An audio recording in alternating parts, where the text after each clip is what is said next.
विभाग विरोध में मैं इससे विरोध आज फिर आपके सामने हाजिर हूँ। आज फिर एक अत्यंत ही विवादास्पद मुद्दे पर आपके साथ अपने विचार शेयर करें। या आपको मालूम होगा, हम चर्चा भी कर चुके हैं कि इस महीने 18 से 22 सितंबर तक संसद का एक विशेष सत्र आहूत किया गया है। इसे लेकर अनेक बातें उठी विपक्ष की ओर से, सरकार की मंशा पर सवाल खड़े किए गए, 5 दिनों के विशेष सत्र की जरूरत पर सवाल खड़े किए गए, क्योंकि जब ये सत्र का बुलाने की घोषणा हुई तो उस समय एजेंडा सार्वजनिक नहीं किया गया था। बगैर किसी एजेंडा के विशेष सत्र पहले भी बुलाए गए हैं, लेकिन संसदीय इतिहास की पहली घटना है, बता दो, कि बगैर एजेंडा की घोषणा के 5 दिनों का विशेष सत्र बुलाया गया था। काफी हंगामा हुआ, तब अब जाकर विगत कल सरकार ने कार्यक्रम की जानकारी लोगों को दी, वो भी ट्वीट के माध्यम से। खैर, जानकारी दे दी। उसमें प्रमुख रूप से कुछ बातें हैं जिसमें यह कहें कि पिछले 75 साल की सरकार की उपलब्धियों पर चर्चा होगी, कुछ विधेयक हैं और मुख्य निर्वाचन आयुक्त सहित अन्य निर्वाचन आयुक्तों की नियुक्ति को लेकर उन पर चर्चा का प्रावधान है। अब सवाल यह उठता है कि अभी संसद का शीत सत्र शुरू होने ही वाला है, उसके पूर्व यह विशेष सत्र क्यों? जाहिर है, जो राजनीतिक विश्लेषक हैं, संसदीय मामलों के जानकार हैं, जो हमारे पत्रकार कवरेज किया करते हैं, उनके अनुसार कि चूंकि सत्ता पक्ष यह नहीं चाहता था, वो जानता है अच्छी तरह से कि शीत सत्र में भी अनेक ऐसे मुद्दे हैं, अडानी सहित अनेक मुद्दे हैं जिन पर हंगामा होगा और सत्र का पूरा हंगामे के बलि चढ़ जाएगा। और इन सब मुद्दों को जो चाह रही है सरकार नहीं कुछ करवा पाएगी, इसलिए विशेष सत्र आहूत करके आनंद फानंद में इन लोगों को पारित किया। इन 2 मुद्दों के अलावा कुछ अन्य विधेयक हैं जिन्हें पारित किया जाना है। यह सरकार की मंशा है, लेकिन यहां यह सवाल उठता है कि हर बार, ध्यान रखिए, अब 2024 का चुनाव नजदीक है। पिछले 1 वर्षों से हम देख रहे हैं कि लगातार नियमित ऐसे मुद्दे उछाल दिए जाते हैं जिसमें पूरा देश बहस में उलझ जाता है। जो मूल मुद्दे हैं, जो प्रमुख मुद्दे हैं, जिन पर चर्चा होनी चाहिए राष्ट्रीय स्तर पर, संसद के अंदर, संसद के बाहर, उस पर ध्यान भटकाने के लिए यह कार्रवाई की जाती है। यह रणनीति सत्ता पक्ष की है। और यह ताजा उदाहरण यह समझेगा कि अभी जो भारत के मुख्य चुनाव आयुक्त और अन्य आयुक्तों की नियुक्ति को लेकर एक विवाद खड़ा किया गया।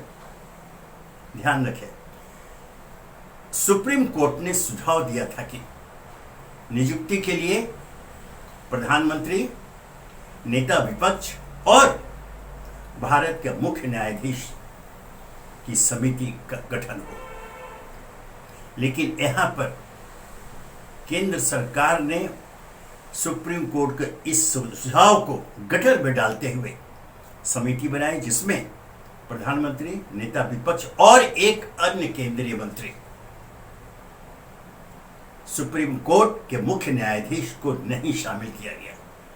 एक और मंत्री होंगे और प्रधानमंत्री, मतलब 2 मंत्री हो गए। उसके बाद नेता विपक्ष क्या करेंगे? जो बहुमत के आधार पर 3 सदस्य समिति में 2 सदस्य जो चाहेंगे होगा, अपनी मनमानी करवाएंगे, अपनी इच्छा अनुसार नियुक्ति करवाएंगे, जिसे चाहेंगे उसकी नियुक्ति कर देंगे। और वह, हालांकि दुर्भाग्यपूर्ण, यह टिप्पणी नहीं करनी चाहिए, लेकिन जिस तरह से स्थितियों का निर्माण किया गया है नियुक्ति पूर्व, उससे ऐसा लगता है किसी एक पपेट का चयन कर नियुक्ति की जाएगी जो सरकार का आदेश माने। मतलब निर्वाचन आयोग वही करे जो सरकार चाहे। यह संदेश पूरे देश में चला गया है, यह दुर्भाग्यपूर्ण है। दूसरा, ये क्या हो जाता है समझ में, इनकी समझ को सत्ता पक्ष की। संसद के कर्मचारियों के लिए एक ड्रेस कोड लागू किया गया। कमल के फूल के प्रिंट वाली पोशाक अब वो पहनेंगे। कितना हास्यास्पद ही नहीं, हास्यास्पद तो है ही है, यह घोर आपत्तिजनक है। सभी जानते हैं कि कमल का फूल भारतीय जनता पार्टी सत्ता पक्ष का चुनाव चिन्ह है, तो सत्तारूढ़ दल के चुनाव चिन्ह संसद के सदस्यों के ड्रेस पर प्रिंट रहे, छपा हुआ रहे। इसकी आलोचना शुरू हो गई है और होगी, और बिल्कुल सही हो रही है। आखिर क्यों? कल होकर अगर समझ लेकर कांग्रेस की सरकार आती है, वो इसको बदलवा करके पंजा छाप सारे ड्रेस कोड पर नया लगा दे, सारे कर्मचारियों के शरीर पर पंजा छाप के निशान वाले छाप वाले पोशाक रहे। ये कितना हास्यास्पद है, यह कैसी सोच है, ये निम्न स्तरीय सोच।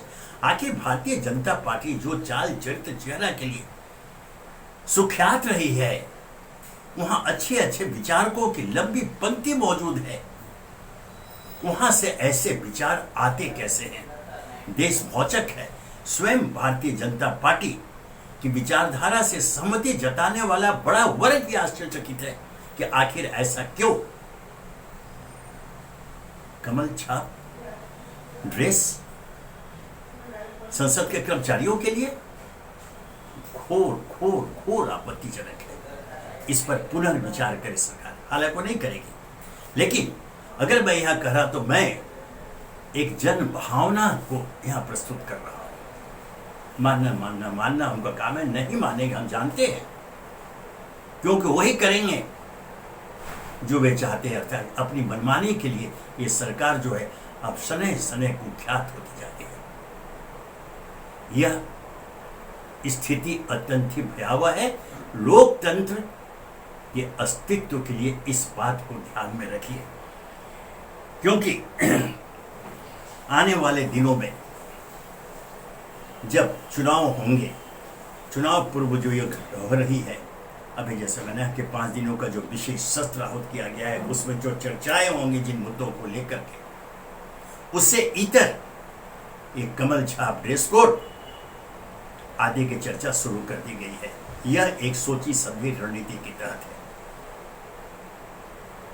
यह विवाद रुकने वाला नहीं है, लेकिन जैसा कि बार बार लोग दोहरा रहे हैं और पता नहीं क्यों, वह कौन सी आश्वस्ति है जिसके अंतर्गत सत्ता पक्ष बिल्कुल आश्वस्त है कि उनका क्या होगा, उनको जो मन में आएगा वही करेंगे। आज जो मूल मुद्दे हैं, आज जो महंगाई की मार है, जो बेरोजगारों की बड़ी फौज खड़ी है समाज के हर वर्ग में, उस पर चर्चा से क्यों भाग रहे हैं? मणिपुर में इतना कांड हो गया, और हो रहा है, आप उससे क्यों भाग रहे हैं? देश के अनेक भागों से कुछ असहज खबरें आ रही हैं, उन पर चर्चा से सरकार क्यों भाग रही है? यह सवाल है जो आम जनता, वह जनता जिसने उन्हें चुनकर संसद के भीतर भेजा है, जिसने उन्हें सत्ता करने के लिए चुना है, वह सवाल पूछ रही है। इसका जवाब तो उन्हें देना ही होगा, क्योंकि यह भारतीय लोकतंत्र के ऊपर कोई भी प्रहार, उसकी जड़ों पर, उसकी नींव पर कोई भी चोट पहुंचाने की कोशिश करेगा, जनता उसे कभी भी बर्दाश्त नहीं करेगी। ध्यान रखें, ऐसे प्रयास जब जब विगत काल में हुए, कांग्रेस के शासन काल में हुआ, इंदिरा गांधी प्रधानमंत्री थी उनके शासन काल में हुआ, आपातकाल के दिनों की सभी को याद है, जब लोगों के संविधान प्रदत्त मौलिक अधिकार निलंबित कर दिए गए तो वो जानकारी है, जब लाखों लोग जेल के अंदर ठूस दिए गए वो भी जानकारी है। सारी बातें इतिहास में दर्ज है, ताजा है लोगों की याददाश्त में ये सारी बातें। लेकिन जनता ने तब क्या किया था, इसको भी सोचिए। 1977 का वो काल याद कीजिए, जब जनता ने कांग्रेस और स्वयं इंदिरा गांधी को सत्ता से उखाड़ फेंका था। यह वही जनता है, इस बात को नहीं भूलना चाहिए।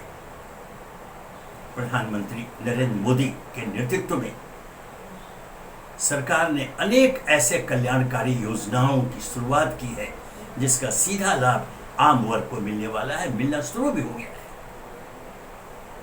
देश की नहीं विदेश में भी एक नए भारत की छवि उभर कर आ रही है जिसमें विकास प्रमुख है, वैश्विक शांति प्रमुख है, लोक कल्याण की भावना उसमें चिन्हित है। भारत उसका नेतृत्व कर रहा है मोदी सरकार के नेतृत्व में। ऐसे में अगर इस तरह की घटनाएं होती हैं तो ध्यान रखें, जो नकारात्मक चीजें होती हैं उसका प्रचार प्रसार तेजी से होता है और कहीं यह न हो जाए, इस पर ध्यान रखने की जिम्मेदारी सत्ता पक्ष के रणनीतिकारों को, क्योंकि यह जो मूल मुद्दे हैं अगर इनसे ध्यान भटकाकर आप ड्रेस कोड, संसद के कर्मचारियों को ड्रेस कोड और भारत के मुख्य चुनाव आयुक्त और अन्य आयुक्तों की नियुक्ति की विवाद में भटकाना चाहेंगे, उधर करना चाहेंगे, तो फिर ये अगर जनता सोई है, जैसे आप ये मान कर चलते हैं कि जनता सोती रहती है, नहीं, जनता सोई है, लेकिन जब वो अंगड़ाई लेती है तो 1977 का जो है वो पुनर्मंचन हो जाए तो किसी को आश्चर्य नहीं। मैं बार बार इस बात को हमेशा इसलिए दोहराता हूं मोदी सरकार की उपलब्धियों को कि यह एक ऐसी सकारात्मक पहल उनकी ओर से, सरकार की ओर से, विशेषकर मोदी की ओर से हुई है जिसकी सराहना जब वैश्विक स्तर पर हो रही है तो इस स्थिति को आप हाशिए पर क्यों पहुंचाना चाहते हैं? ध्यान रखें, यह लोकतंत्र है और जनता का फैसला अंतिम फैसला होता है और यह जनता का फैसला था कि आप सत्ता में आए हैं। वह जनता का फैसला था कि इंदिरा गांधी को सत्ता से उखाड़ फेंकी थी। जनता के फैसले ऐतिहासिक हुआ करते हैं, इस बात को हमेशा ध्यान रखें। ऐसा कुछ न करें कि जिस जनता को आप सोच रहे हैं कि निद्रा में है वो अंगड़ाई नहीं लेंगी, वो जगेगी नहीं, ऐसा नहीं सोचे। आप अपनी उपलब्धियों का विस्तार करें, उन्हें सुरक्षित रखें, उन पर कोई विराम न आने दें, यह सुनिश्चित करना सत्ता पक्ष का काम है।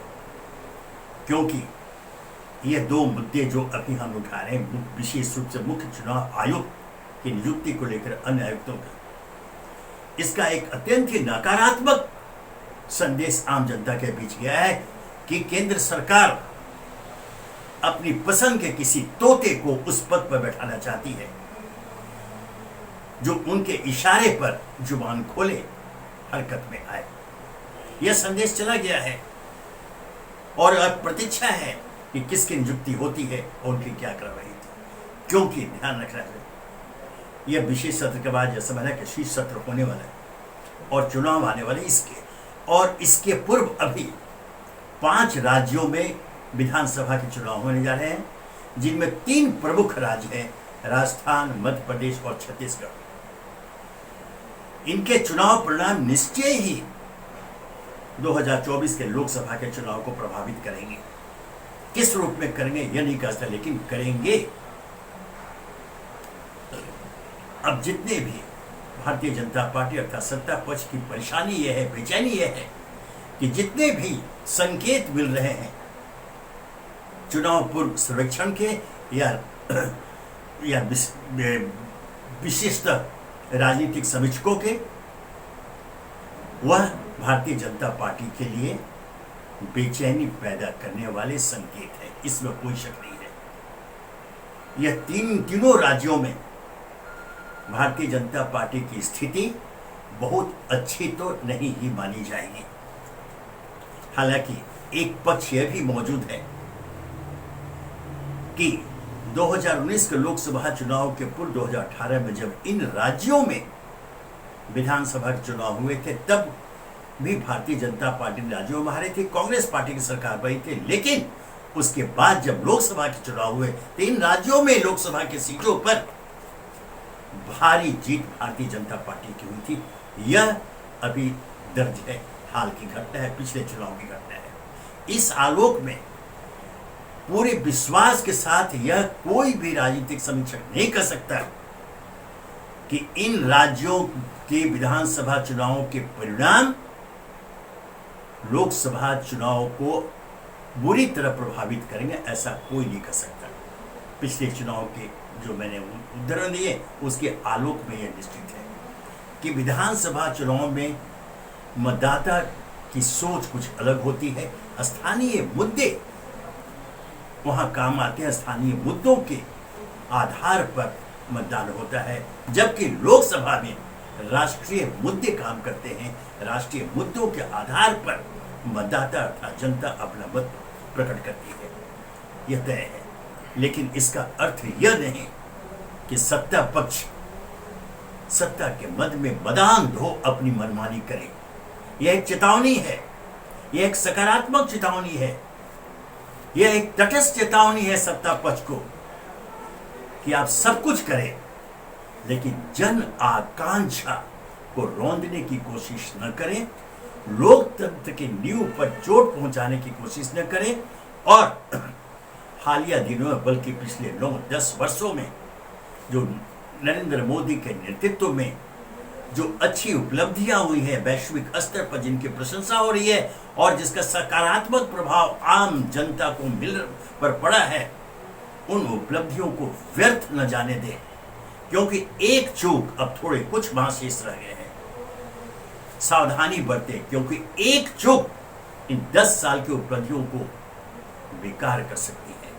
मुझे पूरा विश्वास है कि उनके रणनीतिकार इस पहलू से अच्छी तरह परिचित होंगे और ऐसी कोई भूल नहीं करेंगे जिससे मोदी सरकार की उपलब्धियां व्यर्थ जाए।